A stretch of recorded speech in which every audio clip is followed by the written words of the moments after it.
Hey everyone, hope you're having just an awesome day. I'm Josh Ring, and I'm here to help you understand more about music theory and how music gets put together so that you can in turn create better music and share your gifts with others. And so today I wanted to talk about just a really useful and practical way to break down triads, because triads are really the building block to just about every type of music that we might encounter. And there's just so many triads, right? It's just you can get bogged down with all the types of triads out there. But I wanted to break it down into a really simple way that you could just make all of the triads and just know what the notes are, just really easily and practically, right? And before we dive in, I have actually a free gift for you. I have my music theory survival guide. It has all of the information we're going to talk about today, and just a whole lot of other really great tips and ideas when it comes to music theory, so that again you can create better music yourself, right? So just go to joshring.com/free for my music theory survival guide. All right, so let's jump in.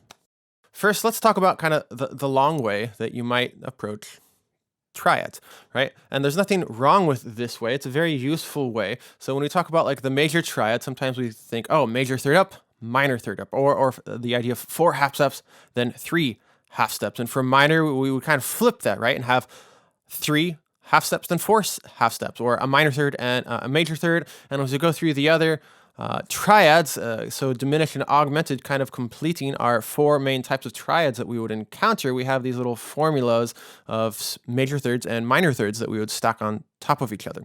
And there's nothing wrong with this way, and it's all really useful to know, because it's all of music is really just relationships of notes, right? Whether it's a melody, this horizontal relationship of intervals, or a vertical relationship where we have triads, where we have harmony that we're creating from the relationship of intervals. So it's very useful to know this.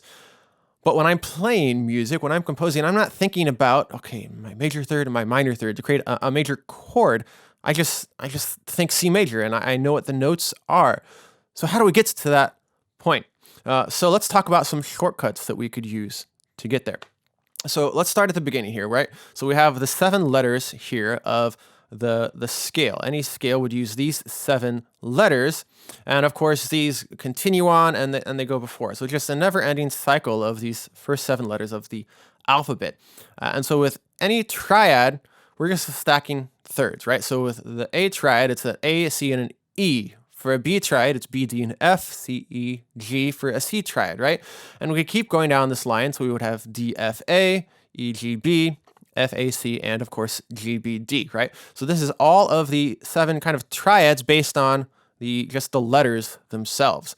Now, the problem, of course, is that these are not all the same type of triad to start. They're not all major triads right away.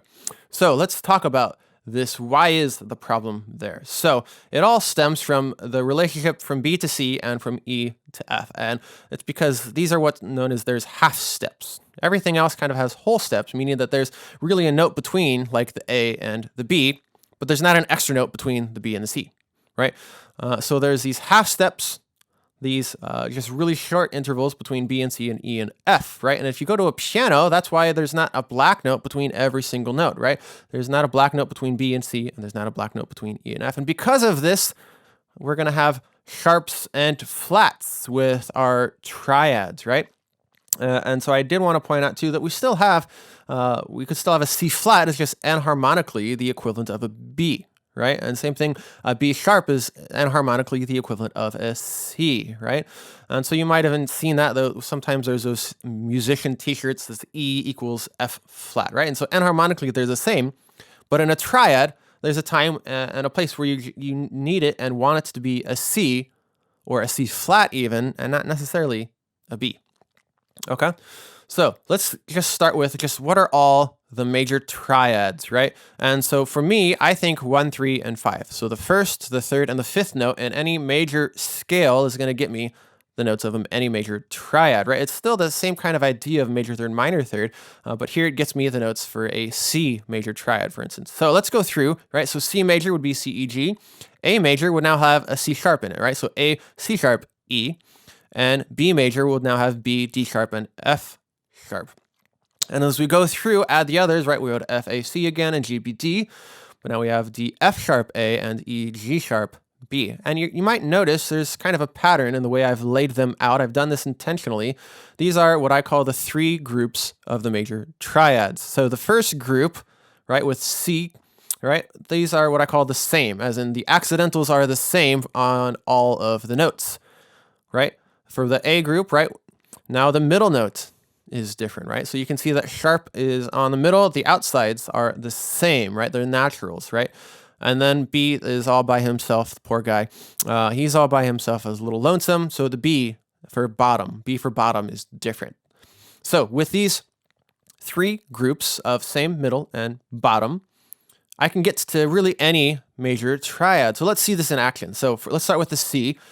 If I'm going to start with C, I would have C, E, G. If I wanted C sharp, I would put a sharp on everything, right? So it's still following that category rule of same, as in all of the notes, C, E, G, now have a sharp. So now it's C sharp, E sharp, G sharp. And you can imagine the same would be true for C flat major, right? So now all of the notes have a flat connected to them. And the same thing would be true for F and G. If I wanted F sharp, all of the notes would have a sharp. If I wanted G sharp, all of the notes would have a sharp.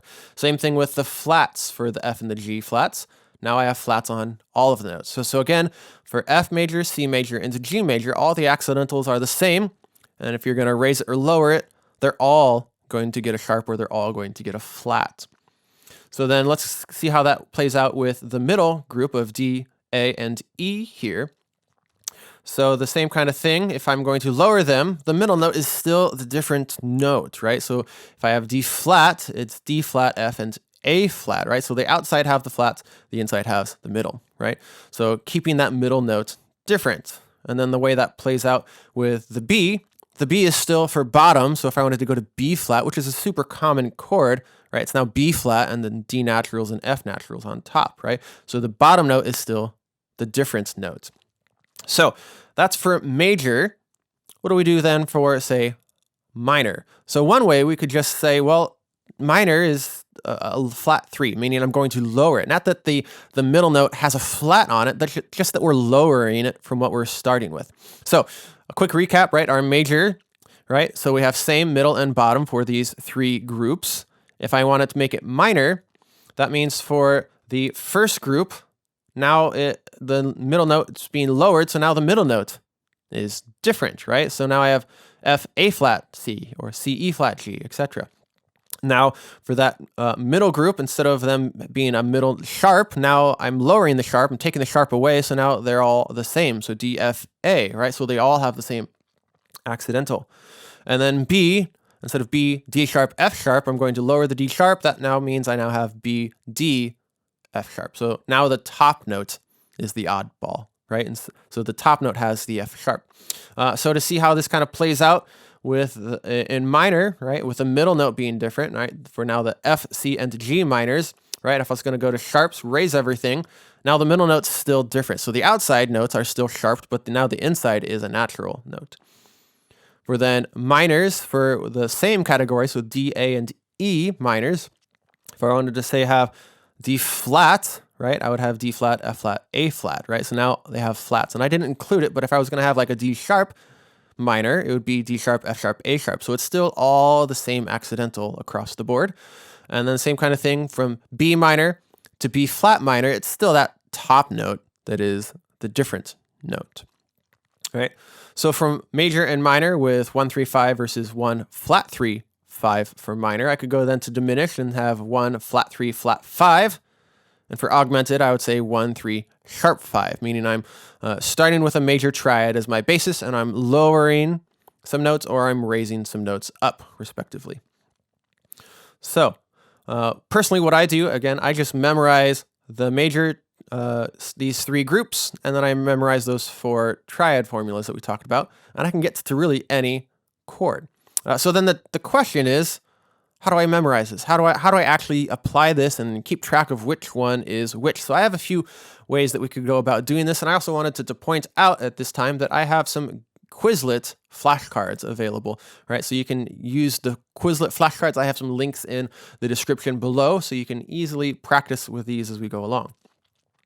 So one way to kind of keep track of it is if you know your triads in C major. So these are the diatonic chords, meaning the notes that all belong to C major. So all of these chords have only the white notes, just like C major. And I'm just stacking up thirds as I go along. So here I have like C, D minor, E minor, F, G, A minor, and then B diminished is the poor oddball, the one diminished chord that we have. And if you know your Roman numerals, right? So it'd be a major, a minor, minor, major, major, minor, and then diminished at the end. So in other words, you can see with my coloring, right? C, F, and G are from the category of same for major, right? So you can see those all are major triads, whereas D, E, and A originally are from for major, the middle note is different. For minor, they're all the same, right? So that's why they all have natural notes right now, and they are in the minor same category. And then B was normally, for a major chord, the bottom note is different. But now since they're all the same, we have lowered the third and the fifth of the B chord, so we have a B diminished now, right? So this is one way to go about memorizing if you're really comfortable with your diatonic chords in C major. Another way is if you love your circle of fifths, right? It's a very useful tool. And so one way we can go about this, if I use those same colors, we can see, right? At the top, we have F, C, and G, which were for majors in category 1, where they're all the same. Then if I keep going clockwise around, I have D, A, and E next, meaning these are the three with the middle notes being different for a major. And then I have B again, right? So the B is the oddball, which incidentally, if I start at the F and go clockwise, so F, C, G, then D, A, E, and then B, that's the order of the sharps, right? So the order of the sharps is another useful way to memorize, the first three being all the same for a major, the next three, D, A, and E, being the middle note is different for a major, and then B, the bottom note is different for a major.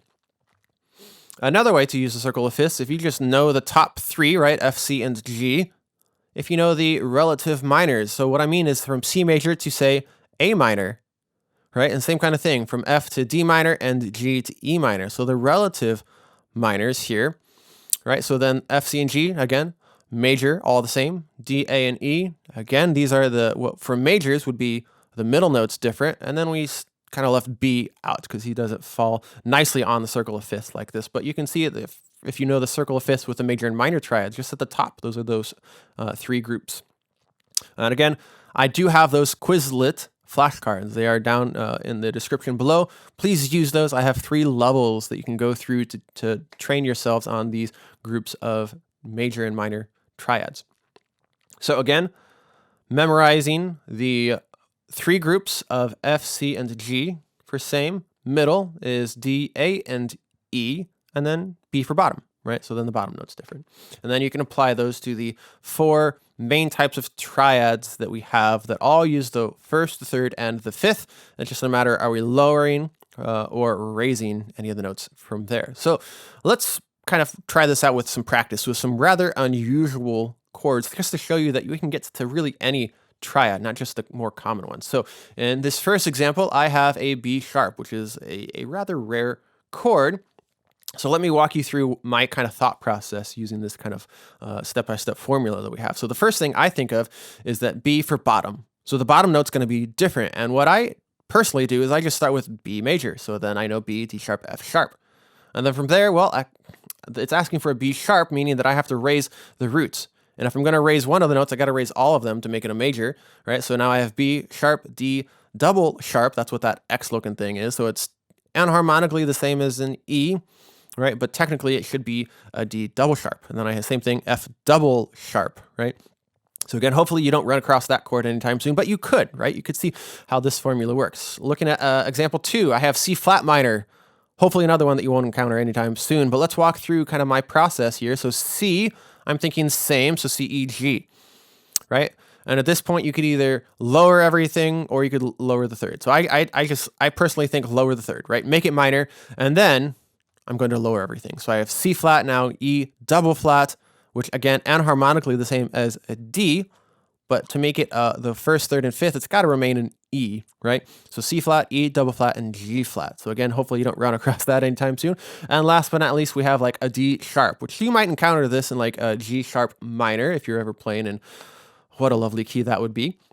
So I think first middle, D for middle from that middle categories. Then I think D, F sharp, A. right? So now the middle note's different, but it's asking for, again, for the sharp, so I got to raise everything up. So now I have D sharp, F double sharp, and A sharp, right?